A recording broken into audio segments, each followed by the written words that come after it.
नमस्कार दोस्तों, आज मैं आपको पोपाबाई और धर्मराज जी की कहानी सुनाने जा रही हूँ। प्रेम से बोलिए धर्मराज जी की जय हो। एक गांव में एक परिवार रहता था। परिवार में भाई भाभी और एक बहन रहती थी, लेकिन बहन की शादी अभी नहीं हुई थी। बहन का नाम पोपाबाई था।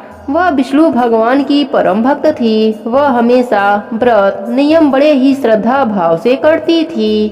एक दिन उसके भाई भाभी ने पोपाबाई से शादी करने को कहा। तब पोपाबाई ने कहा, मुझे शादी नहीं करनी। भाई भाभी ने फिर से कहा, लेकिन बहन ने मना कर दिया।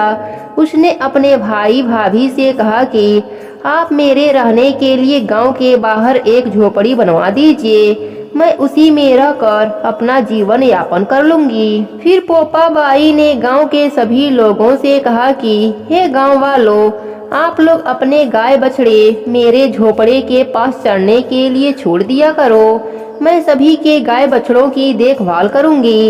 इसके बदले जो भी बचा कुचा खाना हो वह मुझे दे दिया करना, मैं वही खाकर रह लूंगी। इस तरह बहुत दिन बीत गए। भाई भाभी ने पोपाबाई के लिए गांव से बाहर एक झोपड़ी बनवा दी। पोपाबाई उसी झोपड़ी में रहने लगी और नित्य व्रत और पूजन करती रहती। एक दिन उस देश का राजा शिकार खेलने जंगल में जा रहा था। उसकी नजर गांव के बाहर बने पोपाबाई के झोपड़े पर पड़ी। राजा झोपड़े के पास जाकर आवाज लगाने लगा, यहाँ कौन रहता है? जब कोई भी उत्तर नहीं मिला तो झोपड़े के दरवाजे को खटखटाने लगा। खटखटाने की आवाज सुनकर पोपाबाई ने अंदर से ही पूछा, कौन है?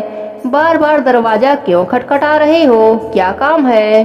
तब राजा ने कहा, मैं इस देश का राजा हूँ और तुम कौन हो, अपने बारे में मुझे बताओ। तब पोपाबाई बाहर निकलकर आई और उसने अपना परिचय राजा को दिया। राजा पोपाबाई को देखकर पोपाबाई पर मोहित हो गया और उसने पोपाबाई से कहा, मैं तुम्हारे साथ विवाह करना चाहता हूँ। लेकिन पोपाबाई ने विवाह करने से मना कर दिया। राजा ने पोपाबाई से विनती की, तुम मुझसे विवाह कर लो। लेकिन पोपाबाई ने कहा, मैं पराये पुरुष का मुख नहीं देखती, तुम अपने महल लौट जाओ, मैं तुमसे विवाह नहीं कर सकती। राजा ने उसके बात पर ध्यान नहीं दिया और पोपाबाई को जबरदस्ती उठाकर अपने घोड़े पर बैठाकर महल के तरफ चल दिया। पोपाबाई ने राजा को श्राप दिया कि हे राजा, तेरा राजपाट सब नष्ट हो जाए।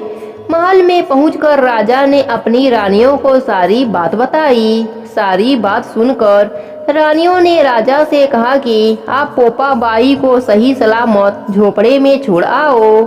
रानियों के कहे अनुसार राजा पोपाबाई को उसके झोपड़े पर छोड़ने जा रहा था। रास्ते में पाप की नदी आई, उसमें राजा पोपाबाई के साथ डूब गया।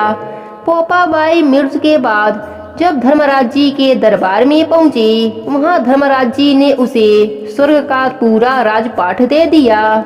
किसी गांव में एक सेठ सेठानी की मृत्यु हो गई। वह दोनों भी मृत्यु लोक से स्वर्ग लोक को आए, लेकिन स्वर्ग का दरवाजा बंद पड़ा था। उन्होंने धर्मराज जी से स्वर्ग का दरवाजा खोलने की विनती की। तब धर्मराज जी ने कहा, इस पर पोपाबाई का राज है। तब सेठ सेठानी ने कहा, हम पोपाबाई को नहीं जानते, कौन है पोपाबाई? तब धर्मराज जी ने कहा, मैं तुम दोनों को 7 दिनों के लिए मृतलोक में भेजता हूँ। वहाँ जाकर 8 नारियल के खोपड़े में राई भरकर कपड़ा से ढककर कहानी सुनना और उद्यापन करना। इस प्रकार कहना, राज है पोपाबाई का, लेखा लेखी राई दामोदर का।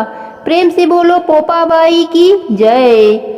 तब वह दोनों सेठ सेठानी ने धर्मराज जी के कहे अनुसार ऐसा ही किया। 7 दिन के बाद सेठ सेठानी को भी स्वर्गलोक की प्राप्ति हुई। इस प्रकार जो भी मनुष्य पोपाबाई की कहानी सुनता है या हुंकारा भरता है, उसके लिए स्वर्ग का दरवाजा खुल जाता है। प्रेम से बोलिए पोपा बाई की जय हो, धर्मराज जी की जय हो।